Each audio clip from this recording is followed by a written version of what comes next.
The morning shift on Route 47 feels different when October frost starts kissing windshields and passengers board wearing masks of resignation instead of hope. 23 years driving city transit has taught me to read faces like weather reports. Some promise storms, others hint at clearing skies, but most just predict another day of grey clouds drifting nowhere special.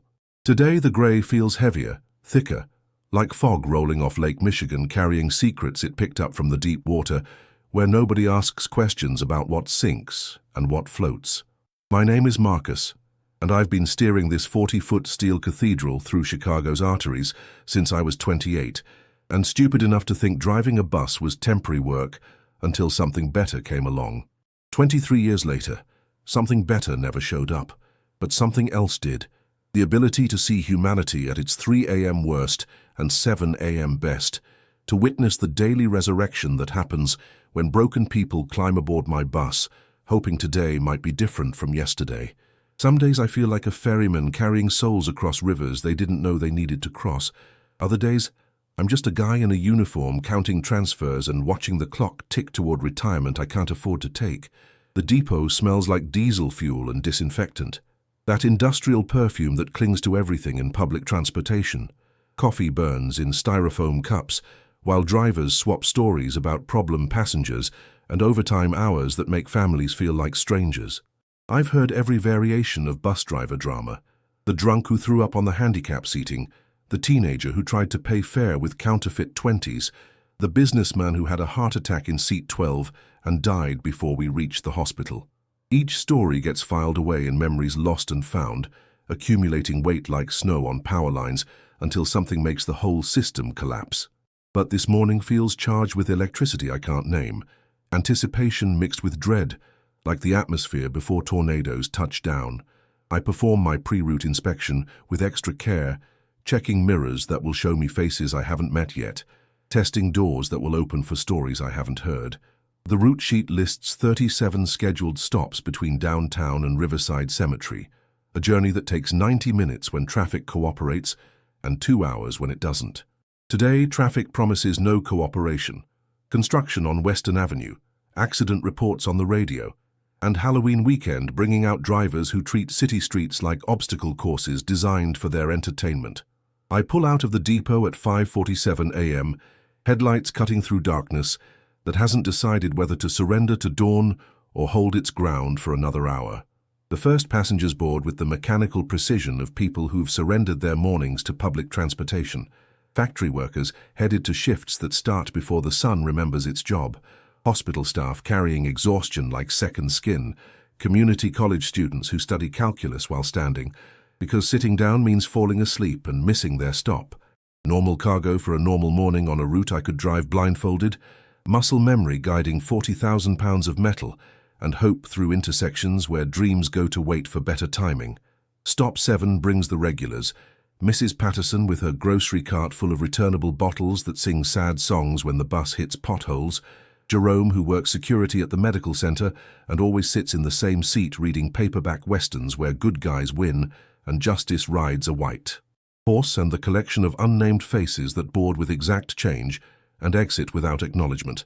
Ghosts who pay fare to ride through their own lives without being noticed. Each passenger carries invisible luggage, heavier than anything the overhead racks could support, and after 23 years, I've learned to recognize the weight in how they walk, how they choose seats, how they stare out windows at landscapes that mirror their internal weather. Stop 12 changes everything.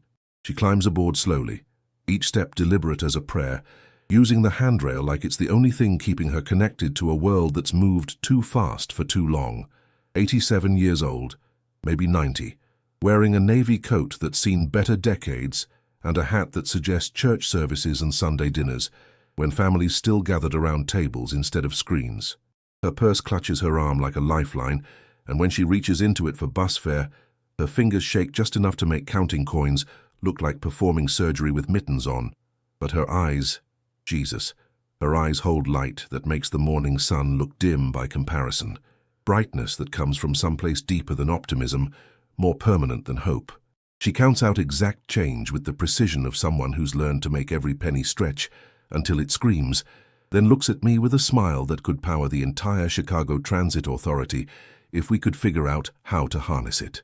When she speaks, her voice carries the music of the South, vowels stretched like taffy, consonants soft as worn velvet. Good morning, driver. This here's my 100th ride on this route, and Lord willing, it's going to be my last one too. The words hit me like ice water in warm coffee, shocking enough to make me look twice at this tiny woman, who's just announced she's completing some kind of personal marathon I didn't know existed. 100 rides on Route 47 means she's been riding this bus for months, maybe years, accumulating journeys like stamps in a passport to places I don't understand. But it's the second part that makes my chest tighten.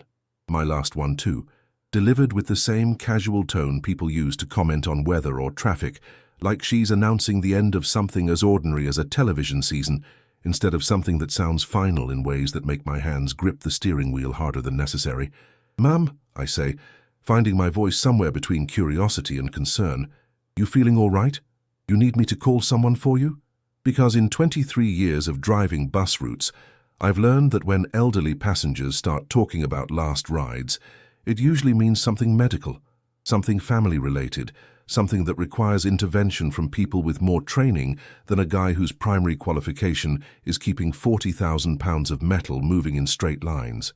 She settles into the front seat reserved for senior citizens, arranging herself with the careful dignity of someone who's learned that moving too fast invites falls that don't heal as quickly as they used to. Her hands fold over her purse in a gesture that speaks of Sunday school lessons and kitchen table wisdom, passed down through generations of women who knew how to stretch love like flour during lean times. When she looks at me again, those bright eyes hold stories I suddenly realize I need to hear, mysteries that make the morning route feel less like routine and more like destiny. Oh, honey, I'm fine as wine aged just right, she says, laughter bubbling up from someplace that survived whatever trials brought her to this moment. Just got some traveling to do, places to see, people to visit. Been riding this bus every week for 2 years now. Same day, same time, same seat when I can get it. Today makes 100 trips, and after today I won't be needing bus rides anymore. She pats her purse like it contains documents more important than money, more valuable than identification. Got everything I need right here to make my final journey, and this old bus has been preparing me for it mile by mile, stop by stop. Traffic light turns green, but I sit there longer than necessary, sensing that normal driving rules don't apply when passengers start talking about final journeys and final preparations. Behind us, a delivery truck taps its horn with the impatience of commerce that can't afford delays. But something tells me this conversation is worth more than keeping schedules.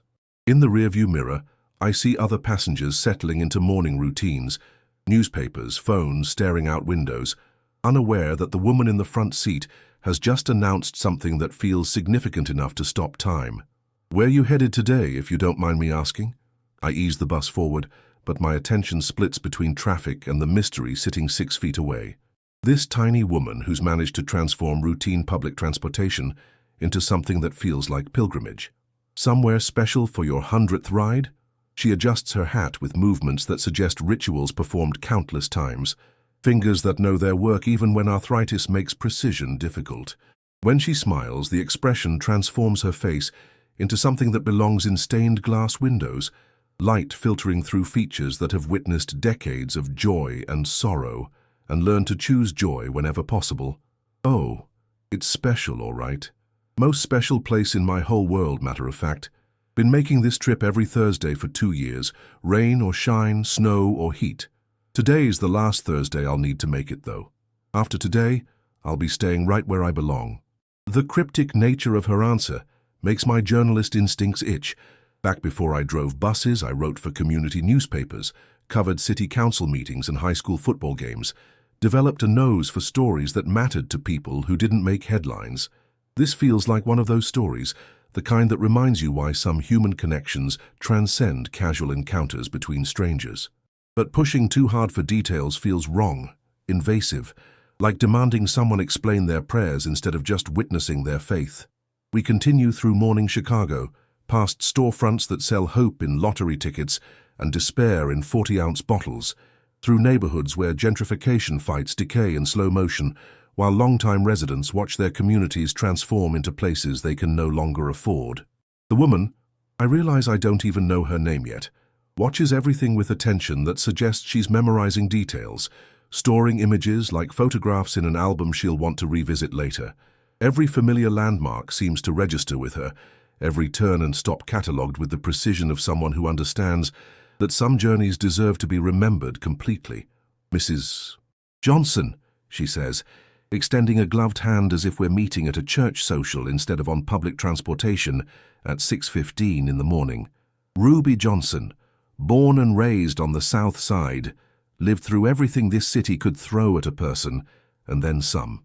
Been riding buses since before you were born, probably, back when drivers wore uniforms that looked like policemen and conductors collected fares in leather pouches that jingled like Christmas morning. Her handshake carries strength that surprises me, grip firm enough to suggest reserves of power that age hasn't managed to deplete completely. Marcus, I reply, managing the handshake while steering through intersection traffic that flows like thick honey around construction cones and delivery trucks. Been driving Route 47 for 8 years now, but I don't recall seeing you before. You sure you've been riding every Thursday? Because I pride myself on remembering regular passengers, the faces that show up consistently enough to become part of the route's human landscape, and Ruby Johnson's brightness would have registered in memory like neon signs in midnight darkness. She chuckles, sound like wind chimes made from silver spoons and good intentions. Oh, honey, you wouldn't have noticed me before. 2 years ago, I was just another invisible old lady riding public transportation, blending into upholstery, like dust settles into corners. But something changed these past few months, something that made me start seeing colors brighter, hearing music louder, feeling everything more than I did when I was young enough to think feelings were unlimited resources that never ran out. She peers out the window at neighborhood scenes that look ordinary to me, but seem to fascinate her. Children waiting for school buses, shop owners unlocking security gates, dog walkers navigating sidewalks slick with morning dew. What changed? The question slips out before I can stop it, curiosity overriding professional boundaries that usually keep driver-passenger conversations safely superficial. But Ruby Johnson doesn't feel like a typical passenger, and this doesn't feel like a typical morning, and sometimes life presents conversations that demand participation instead of polite distance. She opens her purse with movements that suggest ritual, retrieving not money or tissues, but a manila envelope yellowed with age and handling. The paper feels important between her fingers, substantial in ways that make me glance away from traffic to see what she's holding. Got news 4 months ago, news that changes how you look at everything. Sunrises, conversations, bus rides to places you love. Doctor called it a timeline, said I had choices to make about how I wanted to spend whatever time was left. Her voice remains steady, matter-of-fact, like she's discussing grocery lists instead of mortality. Turns out when you know how your story ends, you start paying better attention to the chapters you're still writing.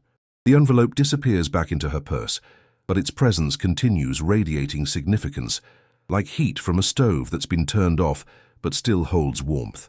I navigate around a double-parked car while processing what she's just told me, medical terminology filtering through 23 years of passenger conversations that have touched every aspect of human experience. Terminal diagnosis, probably cancer, maybe something else equally unforgiving. The specifics matter less than the weight of knowledge she's carrying, the way certainty about endings can transform perspective on everything that comes before. I'm sorry, I say, words inadequate as bandages on arterial bleeding. That's heavy news to be carrying around. Because what else do you say when someone shares the most fundamental information about their existence, while traffic lights change and city buses maintain schedules that suddenly seem absurd in their ordinariness? Don't you be sorry, not even a little bit, Ruby says, voice gaining strength like gospel singers hitting notes that make stained glass windows tremble. Sorries for things that shouldn't happen, mistakes and accidents and cruelty. This is just life doing what life does, giving you exactly as much time as you need to learn what you came here to learn, then calling you home when the lesson's complete. I've had 87 years to practice being Ruby Johnson, and honey, I think I've finally got it right. We pass the medical center where Jerome works security, and I see him through the windows organizing morning shift changes, probably reading another paperback western where heroes wear white hats and justice arrives on schedule. Ruby notices him too, waves through glass like they're old friends, and I realize she's been observing fellow passengers with the same attention she pays to neighborhood landmarks. Everyone on this route has become part of her Thursday ritual, characters in a story she's been writing for 2 years without most of us knowing we were participating. "That's Jerome," she says, following my gaze. "Security guard, reads those cowboy books. Lost his wife 3 years ago and still wears his wedding ring because taking it off would feel like betraying 42 years of marriage. Sits in seat 8, always has exact change. Gets off at Mercy Hospital every morning at 7:23. Never talks to other passengers, but he helped me with my grocery cart that first Thursday I rode this bus, gentle as his own grandmother needed help." She speaks about Jerome like she's describing a character in a novel she's read multiple times, someone whose story she understands completely despite minimal interaction. The observation startles me, not just the accuracy, because I've noticed the same details about Jerome over the years, but the tenderness in how she describes him, the way she's managed to see past the surface of a man who keeps to himself and find the grief and loyalty that motivate his daily routine. It makes me wonder what she sees when she looks at me, what story she's constructed about the bus driver who's been unknowingly carrying her toward whatever destination requires 100 journeys to reach. "You've been watching all of us," I say, statement rather than question, understanding dawning like sunrise over lake water. The passengers, I mean, learning our stories, figuring out who we are. Because that's what she's been doing these past 2 years, turning routine public transportation into anthropological research, studying fellow travelers with the attention of someone who understands that human connections matter more than destinations. When you know your time's limited, you start noticing how precious everyone else's time is too, she explains, settling deeper into her seat as we approach downtown traffic that will slow our progress to cemetery visit pace. Every person on this bus has a story worth knowing, problems worth caring about, joys worth celebrating. Mrs. Patterson with her bottle collection, she's saving for her grandson's college fund, adding nickels and dimes to dreams that grow slower than she'd like, but steadier than lottery tickets. The college girl who studies calculus while standing, she's first in her family to pursue higher education, carrying expectations heavy as textbooks. Everyone's fighting battles you can't see, winning victories that don't make newspapers. Her words transform the bus interior into something different, sacred maybe, a mobile sanctuary where everyday heroes practice daily resurrection while sharing 40 feet of aisle space and fluorescent lighting that flickers like votive candles. I've been driving these people for years without seeing them the way Ruby sees them, without understanding that being trusted with someone's daily journey is privilege that deserves recognition, reverence, respect. Here's where I want to pause for a moment, because what Ruby showed me that morning changed how I see not just bus driving, but life itself. If you're listening to this story and feeling that connection to strangers Ruby talked about, I hope you'll subscribe to this channel and share your own encounters with unexpected wisdom in the comments below. Sometimes the most profound teachers come disguised as ordinary passengers on ordinary mornings, and I'd love to hear about the Ruby Johnsons in your life, those people who helped you see familiar situations with fresh eyes and deeper appreciation for the hidden stories all around us. "So where exactly am I taking you on this 100th ride?" I ask, as we merge onto Lakeshore Drive, downtown skyline rising like concrete prayers against autumn sky that can't decide between grey and gold. Traffic moves with the sluggish determination of people heading to jobs that pay bills but don't feed souls. Everyone locked in metal boxes pursuing individual destinations while sharing the same stretch of asphalt. But inside my bus, conversation flows like warm coffee on cold mornings, comfort that spreads beyond the immediate participants to create atmosphere that makes even routine transportation feel significant. Ruby adjusts her coat with movements that suggest preparing for ceremony, smoothing fabric like altar cloths before Sunday service. Her reflection in the window shows profile that belongs in history books, strong jaw, elegant neck, eyes that have witnessed decades of change and learned to find beauty in transformation rather than mourning what's been lost. When she speaks, her voice carries anticipation that makes me lean forward, unconsciously preparing for revelation that will redefine everything I thought I understood about destinations and journeys. "Rose Hill Cemetery," she says simply, words dropping into morning silence like stones into still water. creating ripples that spread wider than their initial impact. Section 14, Row 7. Third headstone from the oak tree that's older than this city's memory.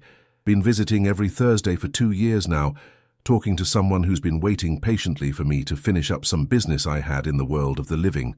She opens her purse again, this time retrieving a photograph so worn the edges look like lace, colors faded to sepia tones that suggest stories from when photography was still magic instead of convenience. The image shows 2 people. Ruby, maybe 40 years younger, standing beside a man whose smile mirrors hers in intensity and warmth. He wears military uniform that places the photo somewhere in the 1960s, and they stand in front of what looks like base housing, arms wrapped around each other like they're holding up the entire world through sheer force of love. But it's their expressions that stop my breath. Complete joy, absolute certainty, the kind of connection that makes observers believe in soulmates and eternal romance, and all the fairy tale nonsense cynicism usually dismisses as wishful thinking. "Thomas Johnson," she says, running fingertip over the photograph's surface like touching sacred relic. "Met him at a USO dance in 1962. Married him 6 months later, against my parents' advice and my own better judgment. They said 19 was too young for marriage, especially to a soldier who'd be deployed more than home. Turned out my parents were wrong about almost everything, except the part about him being deployed. Thomas spent more time in Vietnam than in our bed, but every letter he sent made the separation feel like preparation for reunion that would make all the waiting worthwhile."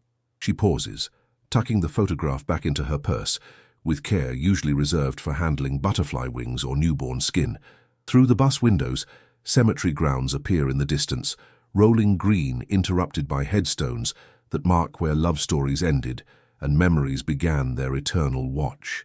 I slow down without consciously deciding to, somehow understanding that arriving too quickly would violate the solemnity of whatever ritual Ruby has been performing every Thursday for 2 years. "He never made it home from that last deployment," she continues, voice steady as lighthouse beams cutting through fog. "February 14th, 1968, Valentine's Day, because life has a sense of irony that would be funny if it wasn't so cruel.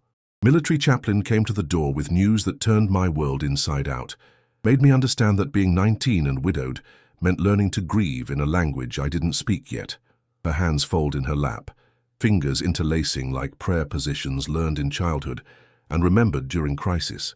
I navigate through cemetery gates, following roads that curve between sections organized by decades and demographics. Eternal neighborhoods where residents share silence instead of morning conversations. Ruby guides with subtle gestures, left at the chapel, straight past the children's section, right where the road splits near maintenance buildings that look like they house more than landscaping equipment.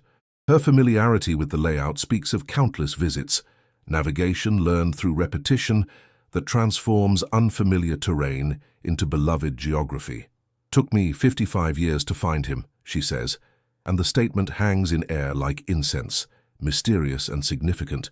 Military records got lost, transferred, misfiled through bureaucracy that treats dead soldiers like paperwork instead of people who had wives and dreams and favorite songs they hummed while shaving. I searched through databases and archives and government offices that passed me from department to department like I was requesting classified secrets instead of just wanting to know where they buried my husband. We reach Section 14, and I park beside a maintenance road that provides access without blocking other visitors who might be making their own pilgrimages to places where love persists beyond physical presence. Ruby sits quietly for a moment, gathering strength or courage or whatever reserves she needs for the final act of whatever drama has been playing out through 100 bus rides. When she moves to stand, her motions carry ritual weight, like genuflecting before communion or lighting candles for intentions too deep for casual prayer. "Found him through genealogy website of all things," she explains, accepting my offered arm for stability as she navigates bus steps that suddenly seem steeper than when she climbed aboard. Volunteer researchers who help military families locate missing service members. Turns out Thomas was buried in a section for unidentified remains. Headstone marked only with serial numbers because his dog tags got lost in transport from field hospital to mortuary services. 55 years he lay here nameless, while I searched everywhere but the place he was actually waiting. The irony hits like physical blow, decades of searching while the object of her quest rested miles from her home, close enough that she could have visited weekly if she'd known where to look, but something in her tone suggests she's made peace with the timing, found meaning in the delay that transcends frustration or regret.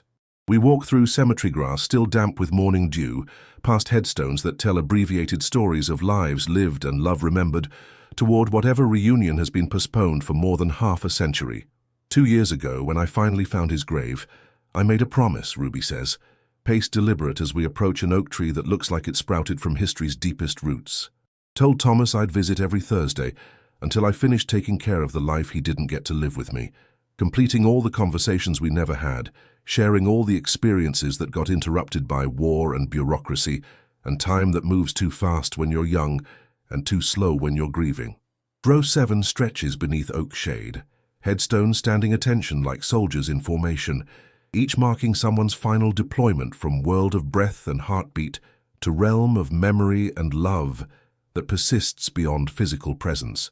Ruby stops at the third stone, reading text I can't see from my position, but recognizing from her expression that we've reached destination that required 100 bus rides to prepare for completely.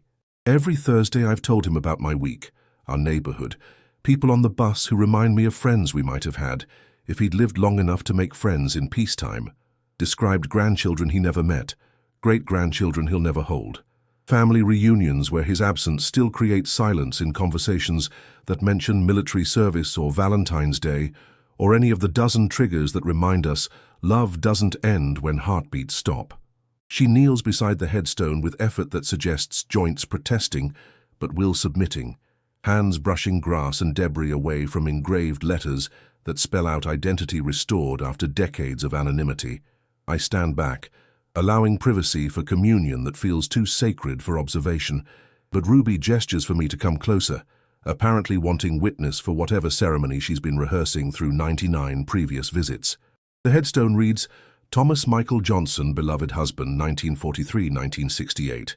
Words simple enough to fit regulation spacing, but inadequate for containing lifetime of love, compressed into 5.5 years of marriage, interrupted by war and concluded by loss, that shaped remaining decades of Ruby's existence.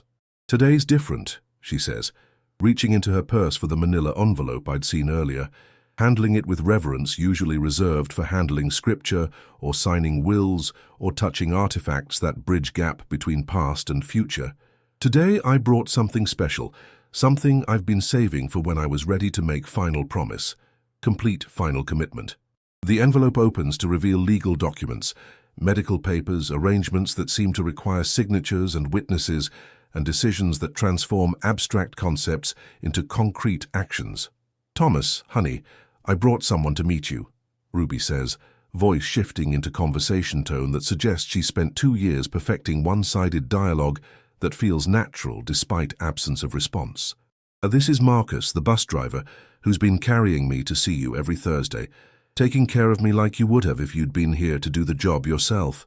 He's good people, the kind of man you would have liked, probably would have watched baseball games with, and argued politics over beer that got warm, while you got passionate about subjects that matter too much for casual discussion. I feel simultaneously honored and intrusive, privileged to witness intimacy that spans decades and transcends death, while aware that I'm observing something designed for 2 participants, not 3. But Ruby's inclusion feels intentional, necessary somehow, like she needs living witness for whatever transaction she's preparing to complete, with husband who's been waiting 55 years for conclusion to conversations that got interrupted by mortar shells and military bureaucracy. The doctors gave me timeline, Thomas, she continues, settling onto grass beside headstone with careful attention to dignity, despite physical discomfort that age and illness make unavoidable. 4 to 6 months, maybe 8 if I'm stubborn enough, and lucky enough and willing to fight battles I'm not sure are worth winning. But you know me, I've never been good at giving up on things that matter, and finishing our story right matters more than hanging on to chapters that are just repetition without plot development. She opens the manila envelope, revealing documents that look legal and medical and final in ways that make my chest tighten with understanding I don't want to accept. Living will, DNR orders, burial arrangements that specify location and ceremony details, paperwork that transforms abstract mortality into concrete instructions for people who survive when you stop surviving. But there's something else in the envelope, something that makes Ruby's hands shake slightly as she retrieves it from official documents that govern death and dying. "Brought our marriage certificate," she says, unfolding paper yellowed with age and handling, creases soft as fabric from being opened and closed countless times over decades of keeping proof that love existed, that promises were made and witnessed and recorded in permanent ink, that has outlasted the bodies that signed it. "Thought you might want to see it again. Remember that day when we promised until death do us part, back when death seemed like distant theoretical concept instead of appointment with specific date circled on calendar." The certificate bears official seal and signatures that looked confident in 1962, when future stretched infinite and promises felt permanent as mountains or ocean tides. Reading it now, seeing Thomas Michael Johnson and Ruby Mae Patterson transformed into legal unit through ceremony and documentation, I understand something profound about commitment that persists beyond physical presence, love that evolves but never diminishes, partnerships that death interrupts but doesn't terminate. "I've been thinking about that promise, Thomas," Ruby says, running fingertip over signature that represents 20-year-old version of herself, making commitments she couldn't fully understand until decades taught her what, until death do us part, actually meant. Until death do us part, we got that part wrong, didn't we? Death didn't separate us, it just changed the terms of being together. "I've been married to you every day since 1968, faithful to vows that only made sense after you were gone, and I had to learn how to love someone I couldn't touch anymore. Wind moves through oak leaves above us, creating sound like whispered conversations or distant applause, natural symphony that provides soundtrack for reunion that's been postponed longer than some marriages last. Cemetery grounds stretch in every direction, populated by stories of love interrupted and resumed, families separated by time, but connected by bonds that transcend physical existence. Ruby's story becomes one thread in tapestry, too complex for complete understanding, but beautiful enough to make witnessing it feel like privilege. The envelope contains something else, Thomas, she says, voice gaining strength like gospel singers finding their range. Something I've been carrying around for 2 months, ever since doctors started using words like palliative care and quality time and making peace with outcomes we can't change. Something that means I won't need bus rides after today, won't need Thursdays for visiting, won't need to keep living in a world where you're memory instead of presence. She produces final document, this one bearing letterhead from hospice organization that specializes in helping people transition from treating illness to accepting mortality with dignity and support. The form looks complex, multiple pages with sections for medical history and family notification, and preferred timeline for services that help people die the way they choose, rather than the way disease dictates. But Ruby's signature appears confident at bottom, decision made with certainty that suggests months of consideration rather than impulsive response to terminal diagnosis. I enrolled in home hospice program, Thomas. No more hospitals, no more treatments that make me sicker while promising to make me better. No more fighting battles I can't win, just because giving up feels like betraying everyone who loves me. Instead, I get to die at home in our bed, surrounded by photographs and memories and music we danced to when dancing was still possible. Peaceful death, dignified death, death that happens on my timeline instead of cancer's schedule. The revelation explains everything. 100 bus rides, final journey, ceremony that requires witness and completion. Ruby has been preparing for reunion that doesn't depend on weekly visits to cemetery plot, orchestrating ending that transforms separation into togetherness, arranging death as homecoming rather than departure. Her Thursday rituals weren't just visits but rehearsals, practice sessions for final conversation that needed to be perfect because second chances wouldn't be available. "The timing works out perfect, honey," she continues, folding marriage certificate back into envelope with care that suggests handling family heirloom rather than legal document. "Hospice starts Monday, which gives me weekend to finish last few things. Final load of laundry. Thank you notes to neighbors who've been checking on me. Instructions for church ladies who'll want to organize memorial service, even though you and I both know the real memorial is going to happen when I close my eyes and open them somewhere you can hold my hand again. I stand frozen, witnessing conversation between widow and husband who've been separated by war and time and bureaucratic incompetence, but never stopped being married, never stopped loving each other, never stopped planning for reunion that required patience and faith and willingness to believe that some promises transcend physical existence. The intimacy makes me feel like intruder, but Ruby's inclusion suggests she needs living witness, for vows being renewed under circumstances that didn't exist when original promises were made. "Marcus," she says, turning attention from headstone to bus driver, who never expected to become efficient at ceremony that celebrates love persistent enough to bridge 5 decades of separation. "I need favor from you, something that isn't in your job description, but falls under category of human kindness that good people provide when circumstances require flexibility in how we help each other navigate life's unexpected complications." Her request hangs in cemetery air like prayer awaiting response, and I realize that everything about this morning, the 100th ride, final journey, conversation that revealed terminal diagnosis and hospice enrollment, has been leading to moment when stranger becomes participant in love story that began before I was born and will continue after I'm gone. Whatever she needs, whatever role she wants me to play in reunion that's been postponed for 55 years, my answer is already yes before she finishes asking question. "When you read about my death in obituary section next week," Ruby says, voice steady as lighthouse beam cutting through fog of mortality that surrounds conversations about endings, "I want you to know that death isn't what's happening. What's happening is homecoming, reunion, completion of story that got interrupted by war but never really ended. I want you to remember that Thursday morning when elderly woman on your bus taught you something about love that persists beyond heartbeat, commitment that transcends physical presence, marriage that death modifies but doesn't terminate." The favor she requests seems simple at first. Drive by her house next Thursday, same time as usual, honk horn twice in farewell salute to passenger who won't need transportation anymore.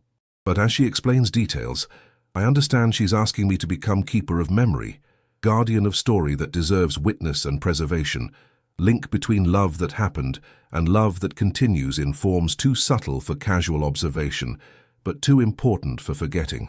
"Thomas and I never had children," she continues, settling more comfortably on cemetery grass that serves as carpet for reunion ceremony 55 years in preparation.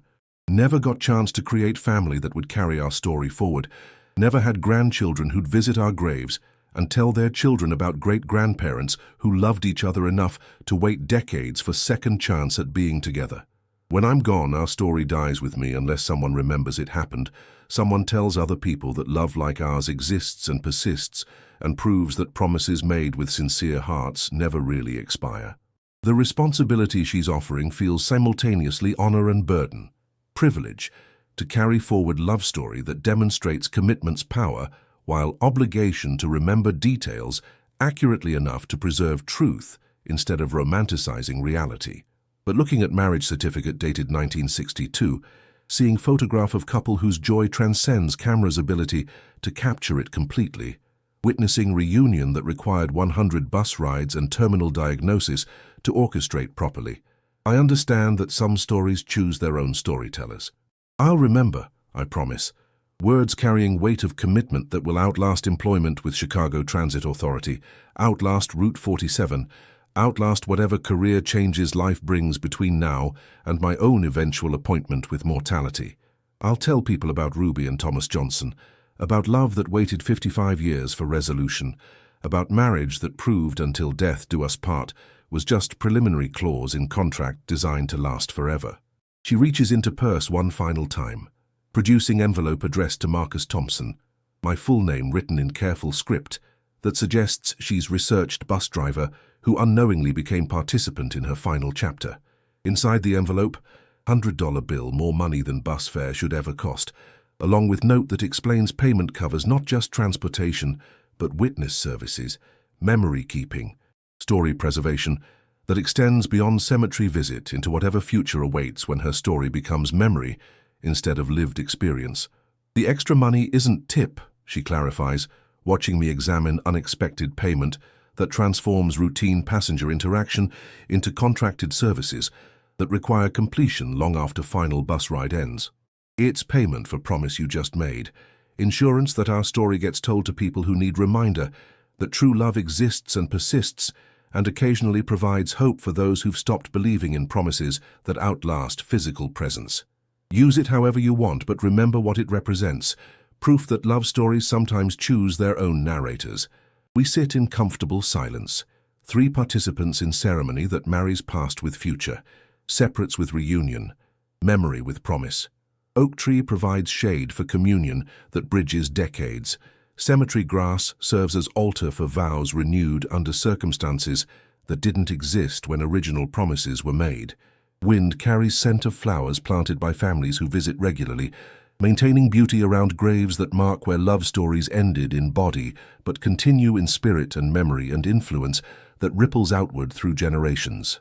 "Time to go home," Ruby says eventually, using my offered arm for stability as she rises from grass that has served as pew for church service that required no denomination, no formal blessing, no official recognition beyond witness of bus driver, who happened to be scheduled for Route 47 on Thursday morning, when final passenger needed transportation to final destination. Hospice team arrives Monday morning, and I want house perfect for company that's going to help me transition from being Ruby who misses Thomas to being Ruby who gets to see Thomas again. The walk back to bus feels ceremonial, procession that marks completion of ritual 2 years in preparation. Ruby moves with dignity that illness and age can diminish but not destroy, carrying herself like queen, completing final royal duty before abdication becomes reunion with beloved, who died too young but loved completely enough to make waiting worthwhile. Her steps seem lighter now, burden of separation somehow lifted through ceremony that officially concluded temporary marriage to grief and announced permanent reunion with joy. "You know what the beautiful thing is, Marcus," she says as we reach bus door that will close behind her for final time, completing transportation contract that began with simple request for ride to cemetery and evolved into participation in love story that demonstrates commitment's power to transcend temporal limitations. All those years I spent searching for Thomas's grave, all that time wasted looking in wrong places while he waited patiently in right place. Turns out the delay was perfect timing. I needed 55 years to become woman worthy of reunion with man who died young and remained perfect in memory. I needed to live enough life to appreciate what we had, understand what we lost, recognize what we never really lost at all. She climbs bus steps one final time, settling into seat that has served as preparation space for 100 conversations with husband, who couldn't respond, but somehow heard everything she needed to say. As we drive away from cemetery, I watch her in rearview mirror, seeing expression of completion that comes from finishing difficult task well, from keeping promises that required decades of faithfulness, from loving someone thoroughly enough that death becomes homecoming instead of ending. "Thank you, Marcus," she says as we approach her neighborhood, streets that have witnessed her widowhood and will soon witness her reunion with marriage that death interrupted but never terminated, for carrying me where I needed to go, for listening to story that needed telling, for agreeing to remember love that deserves remembering. You've been more than bus driver. You've been witness to miracle of commitment that proves some promises never expire. I help her down bus steps for final time, watching her walk toward house where hospice care will transform dying into preparation for reunion that's been postponed long enough. She moves with purpose that suggests bride preparing for wedding rather than patient preparing for death. Joy that radiates despite physical limitations, that can't contain spirit determined to complete love story that began in 1962 and will continue beyond whatever timeline mortal bodies must observe. As bus pulls away, I see her standing in doorway waving goodbye to Thursday morning routine that served its purpose and can now retire, having transported her safely from separation to preparation for togetherness that will require no schedules, no routes, no transportation beyond faith that love persists in forms too wonderful for earthly understanding, but too real for rational dismissal. The following Thursday, I drive by her house at usual time, honk horn twice in farewell salute to passenger who taught me that some journeys are disguised as routine transportation but actually represent preparation for destinations too important for casual travel. The house stands quiet, hospice van parked outside like chariot waiting to carry Queen toward reunion with King, who died in service to country but lived in service to love that proved stronger than war, more persistent than time, more permanent than physical presence. You know, friends, telling Ruby and Thomas's story has reminded me why I started this channel, to share the moments when ordinary life reveals extraordinary truths about love, commitment, and the connections that make us human. If this story touched your heart, if it made you think about the love stories in your own life, please hit subscribe and share your thoughts in the comments. I'd love to hear about your own encounters with love that transcends time, with people who taught you something profound about commitment, with moments when strangers became teachers in disguise. Your stories matter, your experiences have value, and this community grows stronger when we share the wisdom we've gained from unexpected teachers like Ruby Johnson. What love story has shaped your understanding of what promises really mean? Tell us in the comments below. We're listening and we care, and we